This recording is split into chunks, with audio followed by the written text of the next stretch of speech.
বলছি বোন শোনো না। হ্যাঁ বলছিলাম আমি আর তোমার দাদা একটু মেলায় গিয়েছিলাম। ঠিক আছে কি বলবে বলো। বোন মেলায় গিয়ে না দুটো কানের আমার খুব পছন্দ হয়েছিল, তাই তোমার জন্য একটা আর আমার জন্য একটা নিয়ে এসেছি। কানের দুল কই দেখি দেখি দেখি।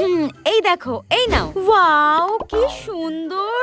উফ। হ্যাঁ আচ্ছা বৌদি তো বৌদির জন্য একটা কানের দুল নিয়ে এসেছে, তার মানে ওটাই বেশি সুন্দর, ওটাই বেশি দামি।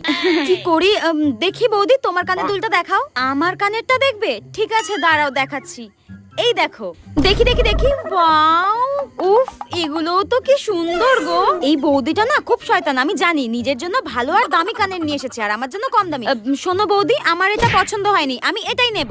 এর হঠাৎ কি হলো? এ তো সবসময় বড় বড় কানের পরে, হঠাৎ ছোট। ও বুঝতে পেরেছি, এ ভেবেছে আমার কানেরটা দাম বেশি, আমার কানেরটা বেশি সুন্দর। আরে গাধা, তোর কানেরটাই বেশি দাম ছিল রে। হ্যাঁ কুচুটে একটা। খুব ভেবেছিল আমাকে কম দামি জিনিসটা দিয়ে দেবে। আমি অত বোকা নাকি? আমিও খুব চালাক।